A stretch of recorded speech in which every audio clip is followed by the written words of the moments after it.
শ্রী শ্রী চৈতন্য চরিতামৃত আদিলীলা প্রথম পরিচ্ছেদ গুরবাদী বন্দন মঙ্গলাচরণ। আমরা যেহেতু শ্রীচৈতন্য মহাপ্রভুর শিষ্য পরম্পরার অন্তর্ভুক্ত, তাই শ্রীচৈতন্য চরিতামৃতের এই সংস্করণে ভগবৎ প্রসাদ ব্যতীত আমাদের ক্ষুদ্র মস্তিষ্কপ্রসূত নতুন কোন কিছু থাকবে না। শ্রীচৈতন্য মহাপ্রভু ত্রিগুণাতীকা এই জড় জগতের অন্তর্ভুক্ত নন। তিনি বদ্ধ জীবের অগোচর, অপ্রাকৃত জগতের তত্ত্ব। শ্রদ্ধাবন্ত চিত্তে অপ্রাকৃত শব্দতরঙ্গের শরণাগতি ব্যতীত জড় বিষয়ের মহাপণ্ডিতেরাও সেই অপ্রাকৃত জগতের নাগাল পেতে পারে না। কেন না শ্রদ্ধাবন্ত চিত্তেই কেবল শ্রীচৈতন্য মহাপ্রভুর বাণী হৃদয়ঙ্গম করা যায়। তাই এখানে যা বর্ণনা করা হবে, তাতে জড় মনের জল্পনা কল্পনাপ্রসূত পরীক্ষামূলক চিন্তার কোন অবকাশ নেই। এই গ্রন্থে মনোধর্ম প্রসূত জল্পনা কল্পনার কোন স্থান নেই। পক্ষান্তরে তিন হচ্ছে বাস্তব চিন্ময় অভিজ্ঞতা, যা পূর্বোক্ত গুরু পরম্পরার ধারা স্বীকার করলেই কেবল হৃদয়ঙ্গম করা যায়। এই পরম্পরার ধারা থেকে স্বল্প বিচ্যুত হলেও পাঠক শ্রীচৈতন্য চরিতামৃতের রহস্য হৃদয়ঙ্গম করতে পারবেন না, যা হচ্ছে উপনিষদ, পুরাণ, বেদান্ত এবং বেদান্তের যথার্থ ভাষ্য শ্রীমদ্ভাগবত ও শ্রীমদ্ভগবদ্গীতা আদি সমস্ত বৈদিক শাস্ত্রের তত্ত্ববেত্তা পরমার্থবাদীদের সর্বোচ্চ স্তরের পাঠ্যপুস্তক।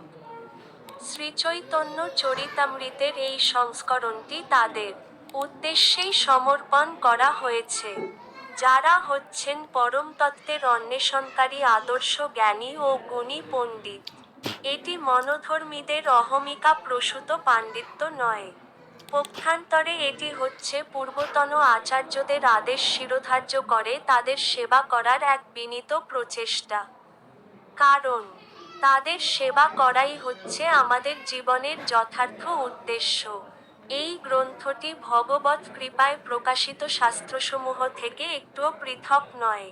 তাই গুরু পরম্পরার ধারা অনুসরণকারী যে কোন ভগবস্তুক্ত কেবলমাত্র শ্রবণের মাধ্যমে এই গ্রন্থের সারমর্ম হৃদয়ঙ্গম করতে সক্ষম হবেন।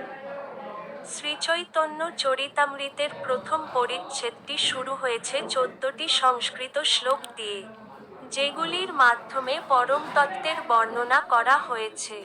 পরবর্তী 3টি সংস্কৃত শ্লোকে বৃন্দাবনের 3 মুখ্য বিগ্রহ শ্রী শ্রী রাধা মদন মোহন, শ্রী শ্রী রাধা গোবিন্দদেব ও শ্রী শ্রী রাধা গোপীনাথজির বর্ণনা করা হয়েছে।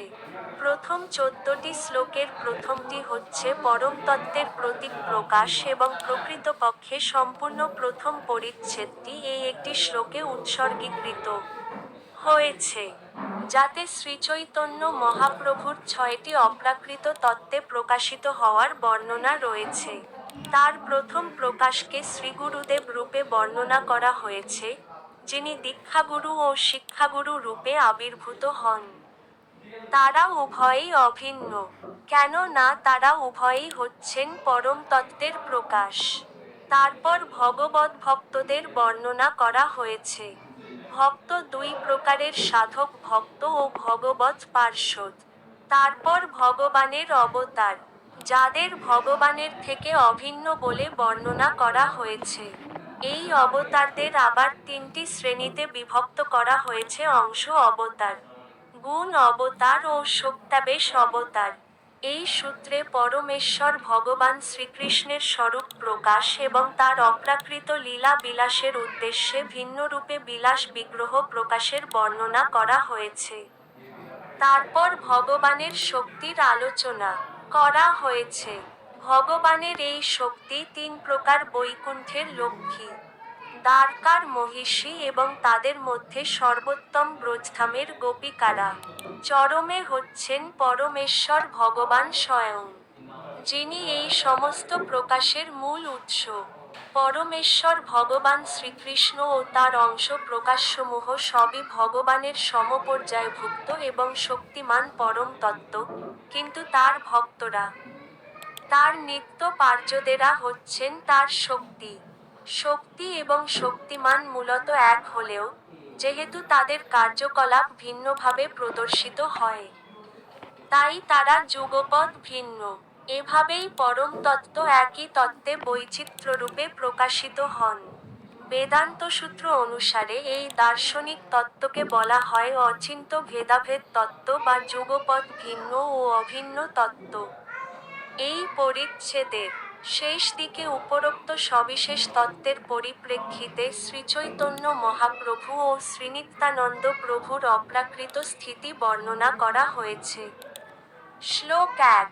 আমি দীক্ষা ও শিক্ষা দেদে গুরুবর্গের, পরমেশ্বর ভগবানের ভক্তবৃন্দের, শ্রীবাস আদি, পরমেশ্বর ভগবানের অবতারগণের, শ্রীয়দ্বৈত আচার্য আদি, পরমেশ্বর ভগবানের প্রকাশসমূহের, শ্রীনিত্যানন্দ আদি, পরমেশ্বর ভগবানের শক্তিসমূহের, শ্রীগদাধর আদি, এবং শ্রীকৃষ্ণ চৈতন্য নামক পরমেশ্বর ভগবানের বন্দনা করি। 2. গৌড়দেশের পূর্ব দিগন্তে একই সময়ে অতি বিস্ময়করভাবে সূর্য ও চন্দ্রের মতো যারা উদিত হয়েছেন, সেই পরম মঙ্গলপ্রদাতা এবং অজ্ঞান ও অন্ধকারনাশক শ্রীকৃষ্ণ চৈতন্য মহাপ্রভু ও শ্রীনিত্যানন্দ প্রভুকে আমি বন্দনা করি। 3. উপনিষদে যাকে নির্বিশেষ ব্রহ্মরূপে বর্ণনা করা হয়েছে, তা তার, এই শ্রীকৃষ্ণ চৈতন্যের, অঙ্গকান্তি।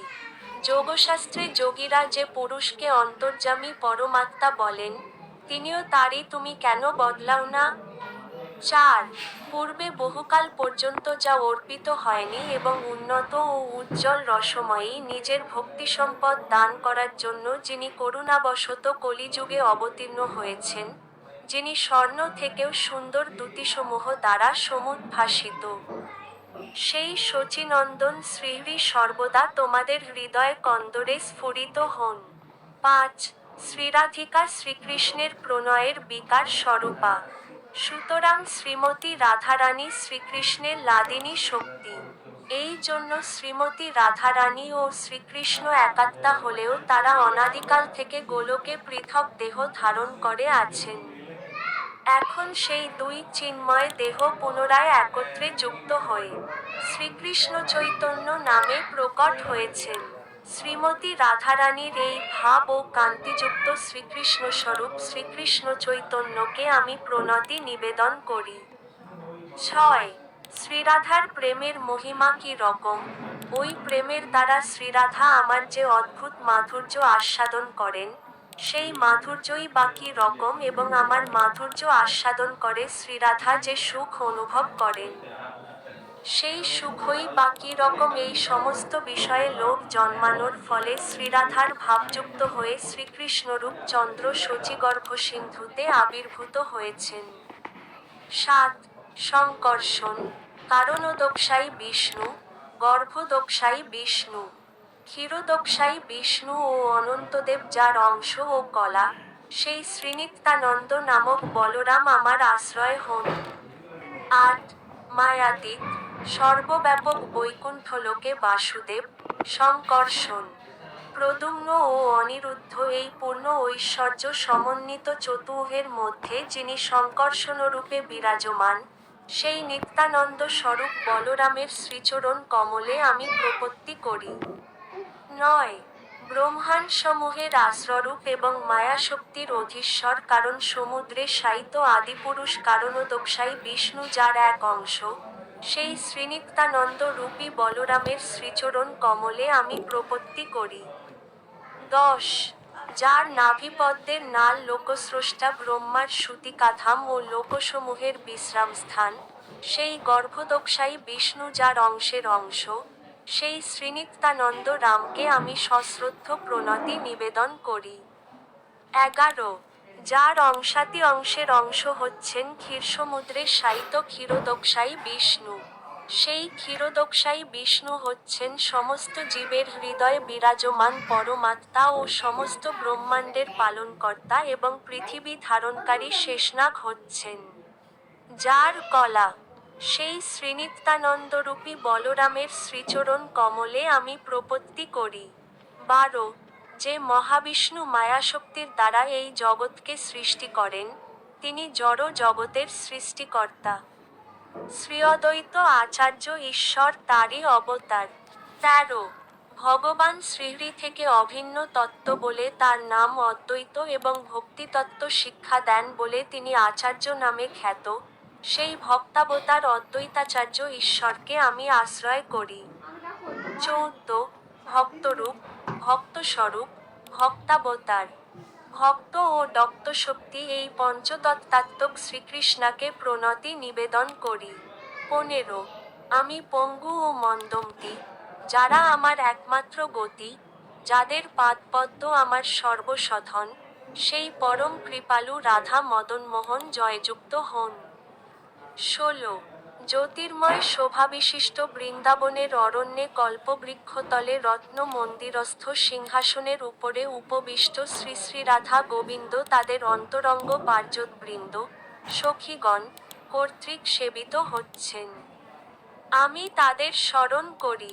17 রাসনৃত্য রসের প্রবর্তক বংশীবট তটস্থিত পরম সুন্দর শ্রীগোপীনাথ বেণুধ্বনি দ্বারা গোপীগণকে আকর্ষণ করেন। তিনি আমাদের মঙ্গল বিধান করুন। 18 শ্রীচৈতন্য মহাপ্রভু ও শ্রীনিত্যানন্দ প্রভুর জয় হোক। শ্রী অদ্বৈতচন্দ্রের জয় হোক। জয় হোক সমস্ত গৌরভক্তবৃন্দের। 19 বৃন্দাবনের এই তিন বিগ্রহ, মদন মোহন, গোবিন্দ ও গোপীনাথ, গৌড়ীয় বৈষ্ণবদের, শ্রীচৈতন্য মহাপ্রভুর ভক্তবৃন্দের হৃদয় জয় করেছেন। আমি তাদের শ্রীপাদপদ্ম বন্দনা করি, কেননা তারা আমার হৃদয়ের দেবতা।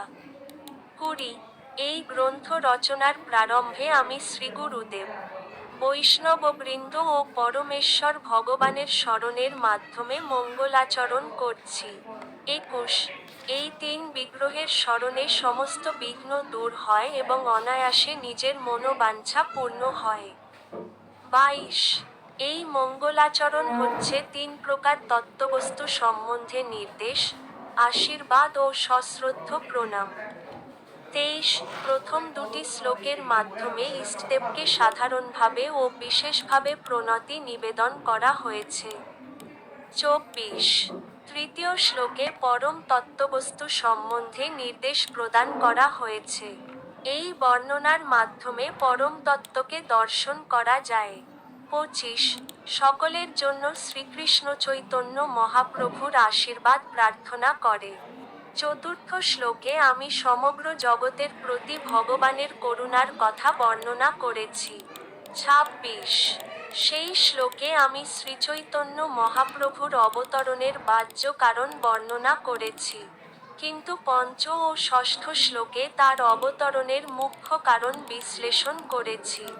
27 এই 6টি শ্লোকে আমি শ্রীচৈতন্য মহাপ্রভুর তত্ত্ব বিশ্লেষণ করেছি এবং তার পরবর্তী 5টি শ্লোকে শ্রীমন্নিত্যানন্দ প্রভুর মহিমা বর্ণনা করেছি। 28 তার পরের দুটি শ্লোকে শ্রী অদ্বৈত আচার্য প্রভুর তত্ত্ব বিশ্লেষণ করেছি এবং তার পরের শ্লোকে পঞ্চতত্ত্বের, ভগবান, ভগবানের সাংস প্রকাশ, অবতার, শক্তি ও ভক্ত বর্ণনা করা হয়েছে। 29 এই 14টি শ্লোকে মঙ্গলাচরণ করা হয়েছে এবং তার মাধ্যমে পরম তত্ত্বকে নিরূপণ করা হয়েছে। 30 আমি সমস্ত বৈষ্ণব শ্রোতাদের শ্রীপাদপদ্মে আমার সশ্রদ্ধ প্রণতি নিবেদন করে এই সমস্ত শ্লোকের নিগূঢ় অর্থ বিশ্লেষণ করছি।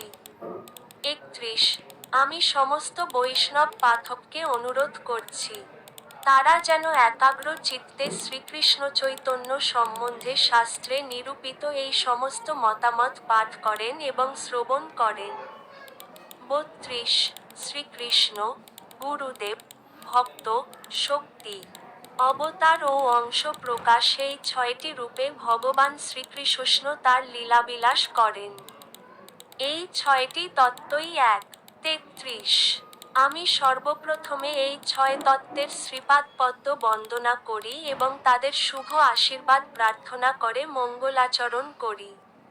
34 আমি দীক্ষা ও শিক্ষা ভেদে গুরুবর্গের, শ্রীবাস আদি, পরমেশ্বর ভগবানের ভক্তবৃন্দের শ্রীঅদ্বৈত আচার্য আদি পরমেশ্বর ভগবানের অবতারগণের, শ্রীনিত্যানন্দ আদি পরমেশ্বর ভগবানের প্রকাশ্যসমূহের, শ্রীগদাধর আদি পরমেশ্বর ভগবানের শক্তিসমূহের এবং শ্রীকৃষ্ণ চৈতন্য নামক পরমেশ্বর ভগবানের বন্দনা করি।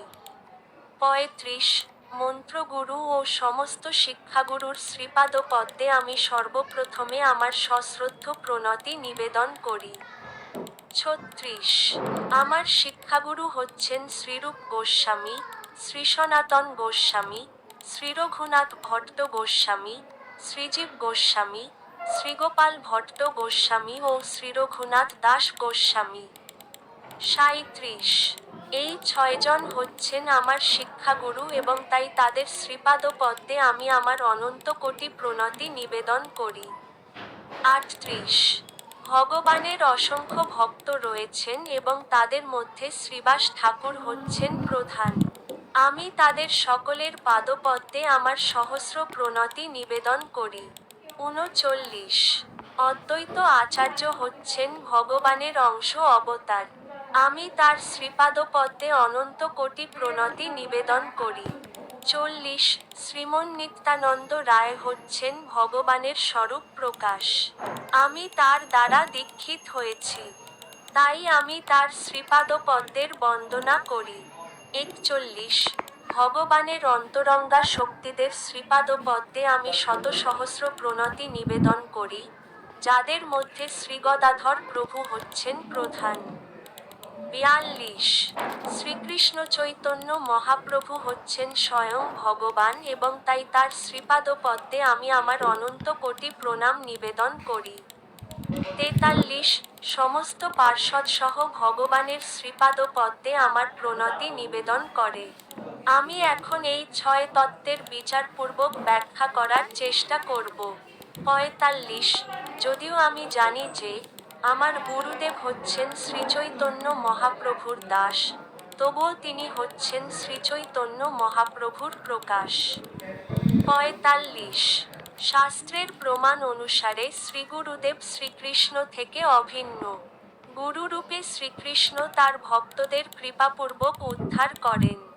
৪৬ আচার্যকে আমার থেকে অভিন্ন বলে জানা উচিত এবং কখনো কোনোভাবে তাকে অশ্রদ্ধা করা উচিত নয়। তাকে একজন সাধারণ মানুষ বলে মনে করে তার প্রতি ঈর্ষান্বিত হওয়া উচিত নয়। কেননা তার মধ্যে সমস্ত দেবতার অধিষ্ঠান আছে। ৪৭ শিক্ষাগুরুকে পরমেশ্বর ভগবান শ্রীকৃষ্ণের স্বরূপ বলে জানতে হবে। শ্রীকৃষ্ণ নিজেকে অন্তর্যামী পরমাত্মারূপে ও শ্রেষ্ঠ ভক্তরূপে প্রকাশ করেন। ৪৮ হে ভগবান, পরমার্থ বিজ্ঞানের কবি ও অভিজ্ঞ ভক্তরা ব্রহ্মার মতো দীর্ঘ আয়ু প্রাপ্ত হয়েও আপনার কাছে তাদের কৃতজ্ঞতা ব্যক্ত করতে সমর্থ হন না। কারণ আপনি দেহধারী জীবদের সমস্ত অশুভ বিদূরিত করে আপনার কাছে যাওয়ার পথ প্রদর্শন করে বাইরে আচার্যরূপে ও অন্তরে পরমাত্মা রূপে নিজেকে প্রকাশ করেন। ৪৯ যারা প্রীতি সহকারে সর্বদা আমার ভজনা করে, আমি তাদের যথার্থ বুদ্ধিমত্তা দান করি, যার দ্বারা তারা আমার কাছে ফিরে আসতে পারে। ৫০ পরমেশ্বর ভগবান স্বয়ং ব্রহ্মাকে উপদেশ দান করে তাকে অনুভব করিয়েছিলেন। ৫১ আমি যা বলবো তা মনোযোগ সহকারে শ্রবণ কর, কেন না আমার সম্বন্ধীয় এই দিব্য জ্ঞান কেবল বিজ্ঞানসম্মতি নয়, তা অত্যন্ত রহস্যপূর্ণ। ৫২ আমার অনুগ্রহে তুমি আমার রূপ, গুণ ও লীলা সম্বন্ধীয় তত্ত্বজ্ঞান লাভ কর। ৫৩ সৃষ্টির পূর্বে কেবল আমিই ছিলাম এবং সৎ, অসৎ ও অনির্বচনীয় নির্বিশেষ রুক্ষ পর্যন্ত কোন কিছুরই অস্তিত্ব ছিল না। সৃষ্টির পরে এই সমুদয় স্বরূপে আমিই বিরাজ করি এবং প্রলয়ের পর আমিই কেবল অবশিষ্ট থাকব। ৫৪ আমি ব্যতীত যা কিছু সত্য বলে প্রতীয়মান হয়, তা হচ্ছে আমার মায়া শক্তি, কেননা আমি ব্যতীত কোন কিছুরই অস্তিত্ব থাকতে পারে না। এটি ঠিক অন্ধকারে প্রকৃত আলোকের প্রতিফলনের মতো, কেন না আলোকে ছায়াও নেই, প্রতিফলনও নেই। ৫৫ মহাভূতসমূহ যেমন সমস্ত প্রাণীর ভিতরে প্রবিষ্ট হয়েও বাইরে অপ্রবিষ্টরূপে স্বতন্ত্র বর্তমান থাকে, তেমনি আমি সমস্ত জড় সৃষ্টির মধ্যে প্রবিষ্ট হয়েও তার মধ্যে অবস্থিত নই। ৫৬ তত্ত্বজ্ঞান লাভে আগ্রহী ব্যক্তিকে সেই জন্য সর্বব্যাপ্ত সত্যকে জানার জন্য সর্বদা প্রত্যক্ষ ও পরোক্ষভাবে অনুসন্ধান করতে হবে। ৫৭ চিন্তামণি ও আমার দীক্ষাগুরু সঙ্গীরই জয়যুক্ত হন। মাথায় ময়ূরপুচ্ছধারী আমার শিক্ষাগুরু পরমেশ্বর ভগবান জয়যুক্ত হন। কল্পতরুর পল্লবরূপ তার শ্রীচরণ নখাগ্রের শোভাতে আকৃষ্ট হয়ে জয়শ্রী, শ্রীরাধিকা, স্বয়ম্বর, সুখ, মাধুর্য রস আস্বাদন করেন। ৫৮ যেহেতু সাক্ষাৎভাবে পরমাত্মার উপস্থিতি অনুভব করা যায় না, তাই তিনি নিত্যমুক্ত ভগবৎ ভক্তরূপে আমাদের সামনে আবির্ভূত হন। এই গুরুদেব হচ্ছেন শ্রীকৃষ্ণেরই অভিন্ন বিগ্রহ। ৫৯ অতএব বুদ্ধিমান ব্যক্তি অসৎসঙ্গ পরিত্যাগ করে সৎসঙ্গ করবেন। সেই মহাপুরুষেরাই সৎ উপদেশ প্রদান করে ভগবদ্ভক্তির প্রতিকূল সমস্ত বাসনা বন্ধন ছেদন করবেন। ৬০ পারমার্থিক মহিমামণ্ডিত ভগবানের কথা ভক্তসঙ্গেই কেবল যথাযথভাবে আলোচনা করা যায় এবং সেই কথা শ্রবণে হৃদয় ও শ্রবণেন্দ্রিয় তৃপ্ত হয়। ভক্তসঙ্গে সেই বাণী প্রীতিপূর্বক শ্রবণ করতে করতে শীঘ্রই মুক্তির বর্মস্বরূপ আমার প্রতি প্রথমে শ্রদ্ধা, পরে রতি এবং অবশেষে প্রেমভক্তি ক্রমে ক্রমে উদিত হয়। ৬১ যে শুদ্ধ ভক্ত নিরন্তর ভগবানের প্রেমময়ী সেবায় যুক্ত, তিনি ভগবানেরই স্বরূপ এবং সেই ভক্তের হৃদয়ে ভগবান সর্বদাই বিরাজ করেন। ৬২ সাধু মহাত্মারা আমার হৃদয়ে এবং আমিও তাদের হৃদয়ে। তারা আমাকে ছাড়া অন্য কাউকে জানেন না এবং আমিও তাদের ছাড়া অন্য কাউকে আমার বলে জানি না। ৬৩ আপনার মতো ভাগবতেরা নিজেরাই তীর্থস্বরূপ।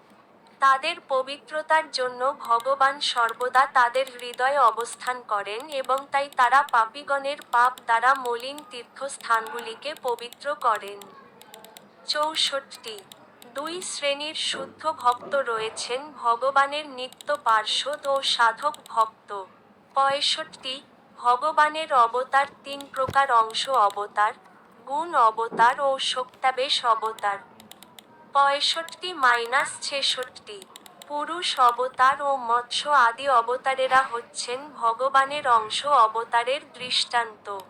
৬৭ ব্রহ্মা, বিষ্ণু ও শিব হচ্ছেন ভগবানের গুণ অবতার।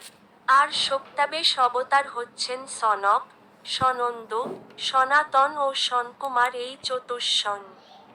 পৃথু মহারাজ ও মহামুনি ব্যাসদেব। ৬৮ পরমেশ্বর ভগবান নিজেকে প্রকাশিত করেন দুই রূপে: প্রকাশ ও বিলাস।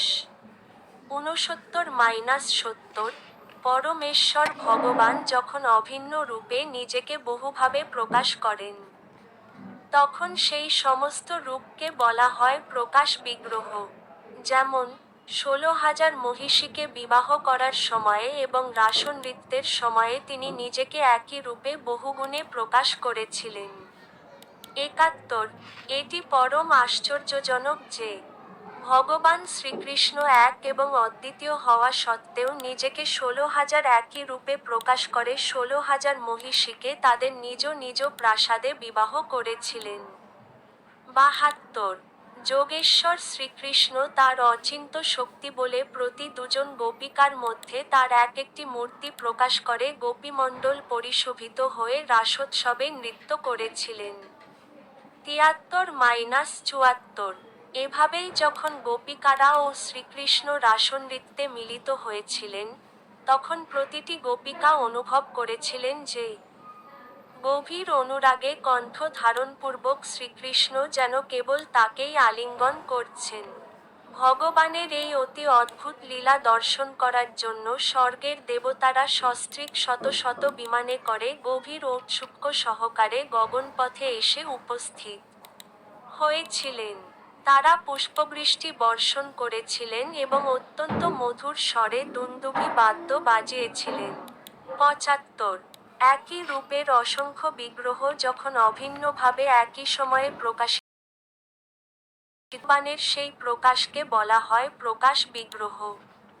৭৬ একই বিগ্রহ হওয়া সত্ত্বেও তার অসংখ্য রূপের পরস্পরের মধ্যে যখন অল্প পার্থক্য থাকে, তখন তাদের বলা হয় বিলাস বিগ্রহ। ৭৭ ভগবানের স্বরূপ যখন তার অচিন্ত্য শক্তির প্রভাবে লীলাবশত আত্মসদৃশ প্রায় অন্য বহু রূপে প্রকটিত হন, তখন তাদের বলা হয় বিলাস বিগ্রহ। ৭৮ এই ধরনের বিলাস বিগ্রহের দৃষ্টান্ত হচ্ছেন বলদেব, বৈকুণ্ঠধামে নারায়ণ এবং চতুর্হ বাসুদেব, সংকর্ষণ, প্রদ্যুম্ন ও অনিরুদ্ধ। ৭৯-৮০ পরমেশ্বর ভগবানের শক্তি, লীলা সঙ্গিনী, ৩ প্রকার বৈকুণ্ঠলোকে লক্ষ্মীগণ, দ্বারকায় মহিষীগণ এবং বৃন্দাবনে গোপিকাগণ। তাদের সকলের মধ্যে বর্জ্য গোপিকারাই হচ্ছেন শ্রেষ্ঠা, কেননা তারা স্বয়ং ভগবান ব্রজেন্দ্রনন্দন শ্রীকৃষ্ণের সেবা করার সৌভাগ্য অর্জন করেছেন। ৮১ স্বয়ং ভগবান শ্রীকৃষ্ণের পার্যদেরা হচ্ছেন তার ভক্ত, যারা তার থেকে অভিন্ন। ভগবান তার ভক্ত পরিকর দ্বারা সর্বদা পরিবেষ্টিত থাকেন। ৮২ ক্রম অনুসারে আমি সমস্ত ভক্তের বন্দনা করেছি। তাদের বন্দনা করা হলে সর্বতোভাবে মঙ্গল হয়। ৮৩ প্রথম শ্লোকে আমি সামান্য মঙ্গলাচরণ করেছি, কিন্তু দ্বিতীয় শ্লোকে আমি বিশেষভাবে ভগবানের বন্দনা করেছি। ৮৪ গৌড়দেশের পূর্ব দিগন্তে একই সময়ে অতি বিস্ময়করভাবে সূর্য ও চন্দ্রের মতো যারা উদিত হয়েছেন, সেই পরম মঙ্গলপ্রদাতা এবং অজ্ঞান ও অন্ধকারনাশক শ্রীকৃষ্ণ চৈতন্য মহাপ্রভু ও শ্রীনিত্যানন্দ প্রভুকে আমি বন্দনা করি। ৮৫-৮৬ শ্রীকৃষ্ণ ও বলরাম, যারা পূর্বে বৃন্দাবনে লীলাবিলাস করেছিলেন এবং যাদের ধাম কোটি কোটি সূর্য এবং চন্দ্রের থেকেও উজ্জ্বল, তারা এই জগতের প্রতি সদয় হয়ে গৌড়দেশের পূর্ব দিগন্তে উদিত হয়েছেন। ৮৭ শ্রীকৃষ্ণ চৈতন্য মহাপ্রভু ও শ্রীনিত্যানন্দ প্রভুর আবির্ভাবের ফলে সমস্ত জগৎ আনন্দে পরিপূর্ণ হয়ে উঠেছে। ৮৮-৮৯ সূর্য ও চন্দ্র যেমন অন্ধকার বিদূরিত করে সবকিছুর যথার্থ রূপ প্রকাশ করে, তেমনি এই দুই ভাই জীবের অজ্ঞানতারূপী অন্ধকার দূর করে তাদের পরম তত্ত্বজ্ঞানের আলোক দান করেছেন। ৯০ অজ্ঞানতার অন্ধকারকে বলা হয় কৈতব বা প্রতারণার পন্থা, যা শুরু হয় ধর্ম, অর্থ, কাম ও মোক্ষ আদির মাধ্যমে। ৯১ জড় বাসনাযুক্ত সব রকমের ধর্ম সম্পূর্ণভাবে বর্জন করে এই ভাগবত পুরাণ পরম সত্যকে প্রকাশ করেছে, যা কেবল সর্বতোভাবে নির্মৎসর ভক্তরাই হৃদয়ঙ্গম করতে পারেন। পরম সত্য হচ্ছেন পরম মঙ্গলময় বাস্তব বস্তু। সেই সত্যকে জানতে পারলে ত্রিতাপ দুঃখ সমূলে উৎপাটিত হয়। মহামুনি বেদব্যাস উপলব্ধির পরিপক্ক অবস্থায় এই শ্রীমদ্ভাগবত রচনা করেছেন এবং ভগবত তত্ত্বজ্ঞান হৃদয়ঙ্গম করতে এই গ্রন্থটিই যথেষ্ট। সুতরাং অন্য কোনো শাস্ত্রগ্রন্থের আর কি প্রয়োজন? কেউ যখন শ্রদ্ধাবন্ত চিত্তে ও একাগ্রতা সহকারে এই ভাগবতের বাণী শ্রবণ করেন, তখন তার হৃদয়ে ভগবত তত্ত্বজ্ঞান প্রকাশিত হয়। ৯২ ধর্ম, অর্থ, কাম ও মোক্ষ আদি কৈতব ধর্মগুলির মধ্যে ব্রহ্মে লীন হয়ে যাওয়ার মোক্ষবাসনা হচ্ছে সবচাইতে বড় আত্মপ্রবঞ্চনা, কেননা তার ফলে কৃষ্ণ ভক্তি চিরতরে অন্তর্হিত হয়ে যায়। ৯৩ প্র শব্দের দ্বারা শ্রীমদ্ভাগবতের শ্লোকে মোক্ষবাসনা সম্পূর্ণরূপে বর্জন করা হয়েছে। ৯৪ কৃষ্ণ ভক্তির প্রতিবন্ধক যে সমস্ত কর্ম, তা শুভই হোক অথবা অশুভ হোক, সেই সমস্ত জীবের তমগুণজাত অজ্ঞানতা ছাড়া আর কিছু নয়। 95 শ্রীচৈতন্য মহাপ্রভু ও শ্রীমন্নিত্যানন্দ প্রভুর কৃপার প্রভাবে এই অজ্ঞানতার অন্ধকার দূর হয় এবং সত্যের প্রকাশ হয়। 96 পরম তত্ত্ববস্তু হচ্ছেন শ্রীকৃষ্ণ এবং সেই শ্রীকৃষ্ণের প্রতি বিশুদ্ধ প্রেমজনিত ভক্তি লাভ হয় তার দিব্য নাম সংকীর্তন করার মাধ্যমে। আর এই নাম সংকীর্তন হচ্ছে সমস্ত আনন্দের মধ্যে শ্রেষ্ঠ আনন্দ। 97 সূর্য ও চন্দ্র জড় জগতের অন্ধকার বিনাশ করে ঘট, পট আদি সমস্ত বহির্বস্তু প্রকাশ করে। 98 এই দুই ভাই, শ্রীচৈতন্য মহাপ্রভু ও শ্রীমন্নিত্যানন্দ প্রভু, হৃদয়ের অন্ধকার দূরীভূত করেন এবং এভাবেই তারা দুই ভাগবতের, শাস্ত্র ভাগবত ও ভক্ত ভাগবত, সঙ্গে জীবের সাক্ষাৎ করান। 99 এক ভাগবত হচ্ছেন মহান শাস্ত্র শ্রীমদ্ ভাগবত এবং অন্যজন হচ্ছেন ভক্তিরসে মগ্ন ভগবানের শুদ্ধ ভক্ত। 100 এই দুই ভাগবতের দ্বারা ভগবান জীবের হৃদয়ে ভক্তিরস দান করেন এবং এভাবেই ভক্তের হৃদয়ে বিরাজমান ভগবান তার প্রেমের বশীভূত হন। 101 এই দুই ভাই একই সময়ে প্রকাশিত হন। তা পরম আশ্চর্যজনক এবং তারা যে হৃদয়ের গভীরতম প্রদেশের অজ্ঞান অন্ধকার দূর করে তত্ত্বজ্ঞানের আলোকে হৃদয়কে উদ্ভাসিত করেন, তাও অত্যন্ত আশ্চর্যজনক। 102 এই দুই সূর্য ও চন্দ্র জগতের মানুষের প্রতি অত্যন্ত সদয়। সকলের মঙ্গলের জন্য তারা গৌড়দেশের পূর্ব দিগন্তে উদিত হয়েছেন। 103 আমরা সেই দুই প্রভুর শ্রীচরণ কমলের বন্দনা করি। তার ফলে পারমার্থিক তত্ত্ব উপলব্ধির পথে সমস্ত বিঘ্ন দূর হয় এবং সকল অভীষ্ট পূর্ণ হয়। 104 আমি এই দুই শ্লোকের মাধ্যমে পরমেশ্বর ভগবানের আশীর্বাদ প্রার্থনা করেছি। এখন আপনারা দয়া করে তৃতীয় শ্লোকের অর্থ মন সহকারে শ্রবণ করুন। 105 গ্রন্থ বিস্তারের ভয় আমি বিস্তারিতভাবে বর্ণনা না করে যথাসাধ্য সংক্ষেপে তার সারার্থ বর্ণনা করব। 106 মূল সত্য যদি সংক্ষেপে ব্যক্ত করা যায়, তাহলে তাকেই যথার্থ বাগ্মিতা বলা হয়। 107 কেবলমাত্র বিনীতভাবে তা শ্রবণ করলেই অজ্ঞানতা জনিত হৃদয়ের সমস্ত দোষ খণ্ডন হয় এবং শ্রীকৃষ্ণের প্রতি গভীর অনুরাগ লাভ হয়। এটিই হচ্ছে শান্তি লাভের প্রকৃষ্ট পন্থা। 108-09 যদি ধৈর্য সহকারে শ্রীচৈতন্য মহাপ্রভুর মহিমা, শ্রীনিত্যানন্দ প্রভুর মহিমা, শ্রীঅদ্বৈত আচার্য প্রভুর মহিমা এবং তাদের ভক্ত, ভক্তি, নাম, যশ ও তাদের প্রেমময়ী সম্পর্কের মাহাত্ম্য শ্রবণ করা হয়, তাহলে সমস্ত তত্ত্ববস্তুর সার বিষয়ে হৃদয়ঙ্গম করা যায়। তাই আমি যুক্তি ও বিচারপূর্বক এই সমস্ত বিষয় শ্রীচৈতন্য চরিতামৃতে বর্ণনা করেছি। 110 শ্রীরূপ গোস্বামী ও শ্রীরঘুনাথ দাস গোস্বামীর শ্রীপাদপদ্মে আমার প্রণতি নিবেদন করে, তাদের কৃপা প্রার্থনা করে এবং তাদের পদাঙ্ক অনুসরণ পূর্বক আমি কৃষ্ণদাস শ্রীচৈতন্য চরিতামৃত বর্ণনা করছি। ইতি গৌড়বাদী বন্দন মঙ্গলাচরণ বর্ণনা করে শ্রীচৈতন্য চরিতামৃতের আদিলীলার প্রথম পরিচ্ছেদ। সমাপ্ত।